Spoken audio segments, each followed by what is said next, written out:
Good evening, everyone, and welcome to Silent Saturday. I pray that as you went throughout your day, that you were able to be blessed and favored. If it didn't go as you planned, remember that what is meant for evil can be turned around and used for God's good, and that he or she can allow it to be something that is used to bless not only your life, but the lives of others. Today, I want to talk about stop trying to dispel or chase the lie. See, we think that we have to be the judge, jury, and executioner. We think that we have to be the ones that when somebody is criticizing us, talking about us, spreading lies about us, or they're posting things, or they're saying things, or texting people, trying to get them on their side because they no longer have a use or a purpose for us, that we have to be the one to explain and justify what is going on and what is being said. But if we look at it, us explaining and justifying only makes it worse, because there are so many versions of the lie out there, and we could trace it back to a source, but even at that source, that lie has been told, and then it's been transformed and changed when somebody else tells it, and then they pass it on to somebody else, and they transform and change it into something else. So you will never track down the original lie. You will never track down what was started, what was said, because when you get if you were to be able to put everybody in the same room and they tell the story, the true story will never come out. What we have to do is allow God to do his or her job.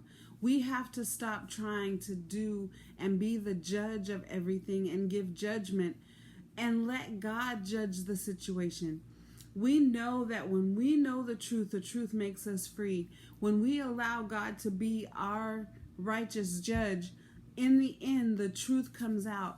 You know that we have this saying, what's done in the dark comes in to the light.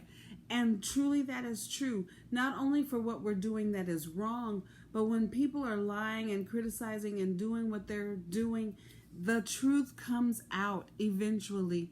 And here's the thing, take the free press.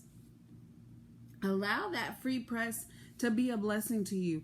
Think about it this way, and you say, well, how is that free press? Because people are going to do one of two things. They're going to try to see if it's true, or they're going to try to see if the lie is a lie. And in that, they're going to come and see who you are as a person, and then be able to make an informed decision. Now, if they make the wrong informed decision, then that is on them. But if they make the right one, that is because they have discerned through God's spiritual eye who you really are. So don't feel that you have to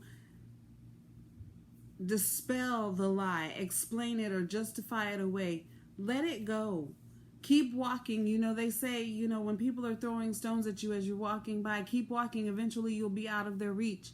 And if they're throwing them at you in a place where you can't move, pick them up and start building with them. And when they see that you're taking what they're giving you and using it to build a foundation and a strong tower for what is going to protect you from their hatred, then they will stop doing what they're doing, because their purpose is to destroy your reputation and your character. They don't want to enable you to fulfill your purpose. But as long as they're throwing stones, use them to your advantage. There was a story one time when a horse had fallen into a well, and the owner said, that he couldn't get the horse out.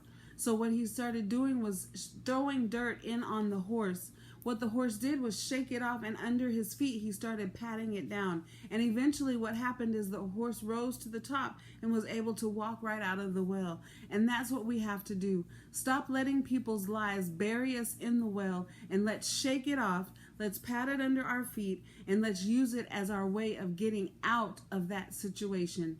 Have a wonderful day, and I will see you on tomorrow.